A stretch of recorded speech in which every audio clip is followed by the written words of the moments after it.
میری ایک نصیحت یاد رکھنا، یہ جو آج کل لوگ بولتے ہیں نا، ہم ان سے کہتے ہیں کہ بھی نماز پڑھو، روزہ رکھو، زکوٰۃ دو، حج کرو. کہتے ہیں کہ تمہیں کیا ہے مولانا صاحب، تمہیں کس چیز کی فکر ہے؟ اللہ تو غفور الرحیم ہے، ہمیں معاف کر دے گا. ایسے لوگوں کے لیے بس میری ایک نصیحت یاد رکھنا کہ جو شخص عمل کیے بغیر اللہ تعالیٰ سے امیدیں باندھ رہا ہے کہ اللہ تعالیٰ میری مغفرت فرما دیں گے اور مجھے جنت میں داخل کر دیں گے، ایسا شخص اپنے آپ کو دھوکہ دے رہا ہے، کسی اور کو نہیں، اپنے آپ کو دھوکہ دے رہا ہے. اور جو شخص اپنے عمل پر بھروسہ کر رہا ہے کہ جی میں نے اچھے عمل کیے ہیں، میں نے نمازیں پڑھی، میں نے روزے رکھے، میں نے زکوٰۃ دی، میں نے حج کیے، تو اس لیے میں ضرور جنت میں داخل ہوں گا، ایسا شخص بھی دراصل اپنے آپ کو دھوکہ دے رہا ہے. اب صحیح طریقہ کیا ہے؟ صحیح طریقہ یہ ہے کہ عمل بھی کیے جاؤ لیکن اپنے عمل پر بھروسہ مت رکھو، اللہ تعالیٰ کی رحمت پہ امید رکھو، اللہ تعالیٰ کی رحمت پر بھروسہ رکھو.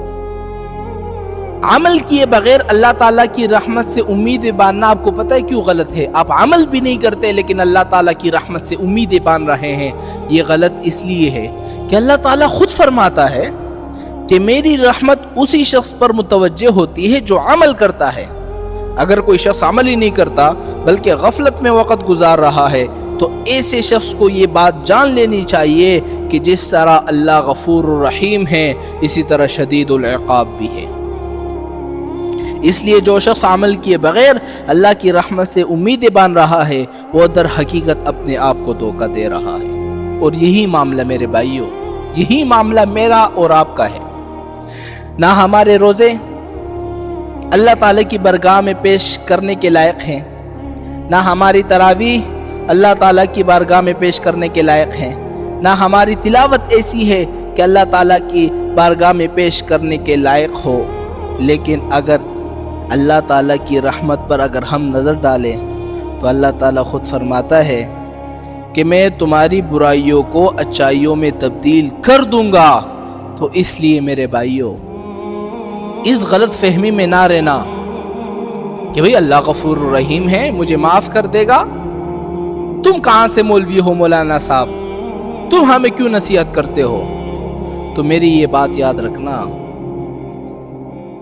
کہ جس طرح اللہ غفور الرحیم ہے نا، معاف کرنے والا ہے، اسی طرح شدید العقاب بھی ہے، عذاب دینے والا بھی ہے.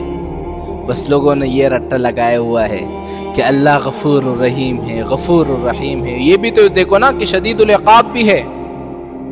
تو اس لیے میرے بھائیوں اس غلط فہمی میں کبھی نہ رہنا.